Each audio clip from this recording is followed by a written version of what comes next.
The Couple Next Door, written by Peg Lynch, and starring Peg Lynch and Ethel Bunce.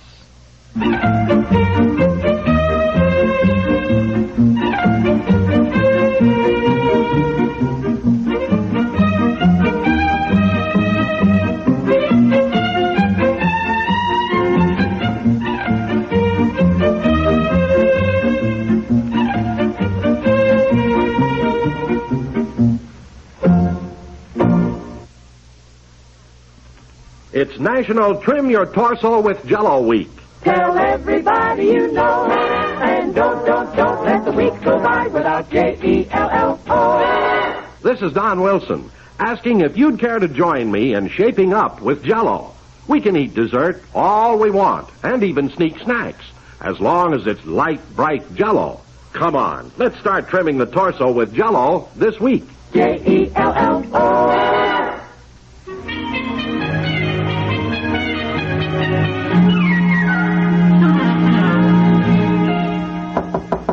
That must be Mr. Dibble. Good morning, Mr. Dibble. Good morning. Painter's here. Oh, that's wonderful. Tell him we want to do the living room first. Living room? Okay. Now, are you doing that blue? Oh, not blue, Mr. Dibble. It's more of a soft blue-green. Something like a Williamsburg blue, only it isn't exactly. I mean, it's... Yeah, okay, I'll tell him. Oh, I'll tell him, he says. I don't think Mr. Dibble even listened to me yesterday when I told him what I wanted. I explained so carefully. It has to be a soft blue-green. Something that's sort of off blue and off green blended together. Yeah, now look, I'm sure the painter knows his business. Oh, listen, you have to stand over these men, dear. Otherwise they just slap any old thing on the wall. And the living room has to be exactly right. Not too dark and not too light. Oh, if I could just find something to go by. Oh, here's my briefcase. No, There it is. exactly Well, look, I gotta go. Give me a kiss. Actually, the wallpaper, you see, has to blend with... Oh, goodbye, dear. Oh, wait a minute. Stand still. Huh? Stand still. Oh, don't tell me. Did I spill on my tie? Stand still. Come over here to the light. Oh. Come here. Golly, look, you're choking me. Let go of my tie. Oh, that's perfect. Just the blue I want. Ooh. You see this little diamond-shaped dot in the background of your tie? That is just about the blue that I want. I'm sure. Take it off. Take it off. I gotta get to work. Please, darling, get another tie. Let me have this one. Don't you want the living room painted right? It's the first time I ever heard of painting a living room necktie blue. Please, all right, take it off. all right, boy. I'll be glad when this decorating is over.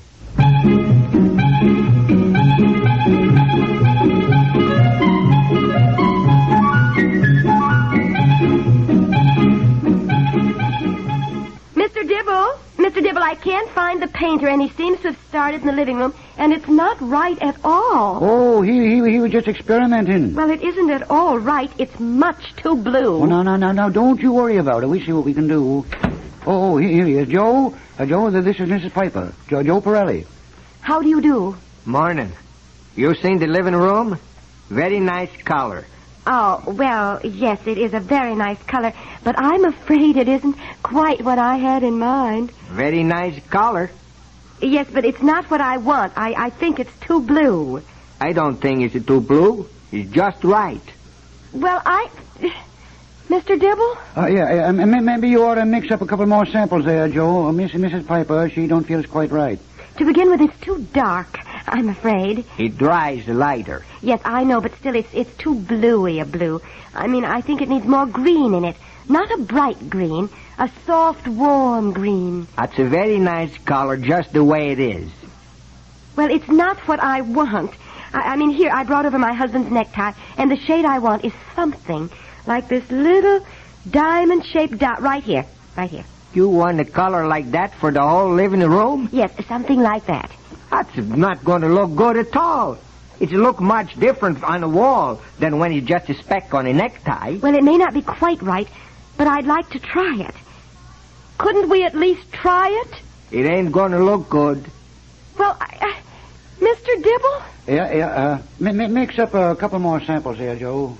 Mr. Dibble, don't you think what's on is too blue? Well, I don't know. I mean, you're the boss. You gotta like it. That's the main thing. You want some more green? Well, yes, I think so. I don't really know anything about mixing paints. What I want is sort of a warm, soft, grayish, blue-green. Don't you think, Mr. Dibble? You're the boss. You're the boss. Well, I'll know as soon as I see it whether it's right or not. It dries lighter. I know it dries lighter, but I can tell right now that what you put on is too blue. It's a very nice color. Very nice. Could we try some different samples? All right. All right.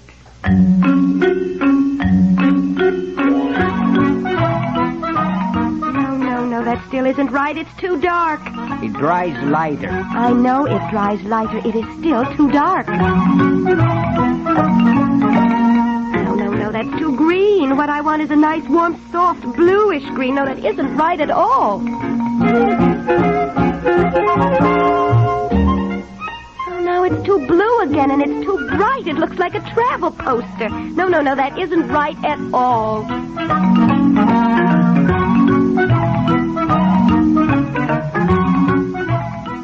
What is it? What is it? You said rush home. Something happened to the baby? No, Bobby's fine. He's asleep. My secretary said it was an emergency. I grabbed my hat and rushed out of the office. Well, it is an emergency. It's the living room paint. What? Well, the painter just doesn't get it right at all. I don't see how he can call himself a painter. You didn't call me home just to look at the living room paint. Well, I didn't know what else to do. I didn't want the whole day to go by and not get anything done. Oh, and this painter doesn't know what he's doing at all. But, He put on one color to begin with, and he just keeps saying it's a very nice color. Well, it is not what I want. He's been mixing, and you should see what he mixes with. Now, look, you have got to calm down, do you hear me? You've got to calm down. Get yourself in this hysterical state over this painting business. Well, if the living room paint isn't just right, then nothing else is going to blend in. I based everything on the living room paint. All my fabrics and wallpapers in the other room. All right. I'll go take a look. I'll see what I can do. Well, I hope you can do something with him. I can't. You'd think it was his living room. I asked him to mix another sample, and he acts mad. Shrugs his shoulders as though I were impossible. And Mr. Dibble is really no help at all. All right, darling, I'm here now. Now, let's go take a look. All right. And this painter's so sloppy. He mixes the paint with a dirty stick. He just went outside and picked it up on the ground. Dirt and leaves all over it. And he's got a cigarette hanging out of his mouth. And he lets the ashes fall in the paint, and then he just stirs the whole mess into the paint. I mean, really. Well, darling, I guess they all do that. Now, don't worry about it. Come on. We'll have a look.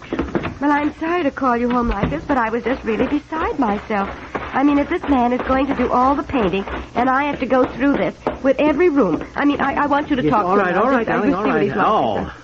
Well, hello, Mr. Dibble. Good thing you come home. Seem to be having a little trouble here. This is Mr. Piper, Joe Pirelli. Oh, how do you do? I'm not doing so good, I'll tell you. I've been a painter 25 years. I know my business. Well, yes, of course you do. Look at this room. 32 samples of paint. Yeah. Oh, my gosh. 32. And none of them right yet, dear. Well, no. Just a minute. Give me a chance to look them over. Boy, hardly know where to begin. All these different splotches all over. You can't tell nothing this way. It's too many. It's like perfume. You smell one perfume, then another. After that, they all smell alike. Same thing with paint. After you see 3, 4 samples, all look alike. You can't tell nothing this way. Well, no. Just a minute. They don't look all alike to me. This is much too green. That's what I said. Yeah, and this is certainly too blue. That's what I said. Uh-huh. That one's too dark, I think. It dries lighter. Yeah, well, it's still too dark. Where is my husband's necktie? Oh, here it is.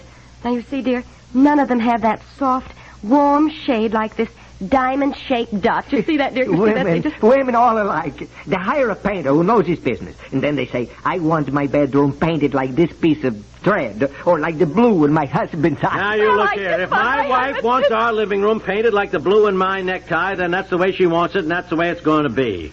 Now, if you don't want to paint it that way, we'll get some other painter, that's all. No, let's not get all excited here. All right, well, I don't like my wife subjected to this sort of thing, Mr. Dibble. By golly, we're footing the bills, and she's going to have what she wants. All right, well, no. Joe here, he just mixed up another sample, and it looks pretty good. Now, you put a little on the wall there, Joe, if you can find a clear spot. You think this might be just about what you want?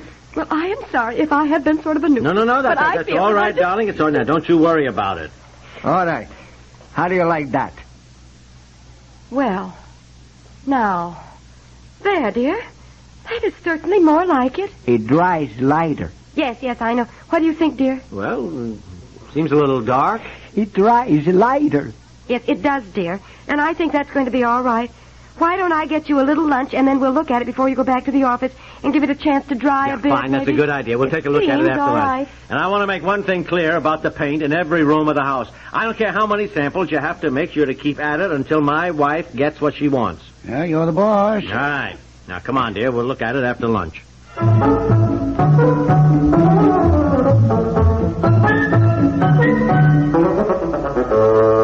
We'll return to the couple next door in just a moment. Now, we'd like to talk to you about religion in American life. When you want to get married, who conducts the ceremony? When death strikes your family, to whom do you turn? Well, the answer to both questions, of course, is your minister, priest, or rabbi. But just calling upon these men at a very few special times in life is not the way to bring religion into our pattern of living. What they say when we get married, or the comfort they try to bring us when trouble or illness hits our family, can have little or no meaning unless we make religion a part of our everyday lives. Right now, we're going through difficult times. New tensions mount, not only between nations, but between members of the same family. All of us have problems, but we can all learn to meet them better and to withstand crises at home and abroad if we do it with God's help. Don't just seek spiritual help when you're in trouble. Gain spiritual and moral strength by going to your church or synagogue every week. You can make your family a closer-knit unit by taking them, too. Well,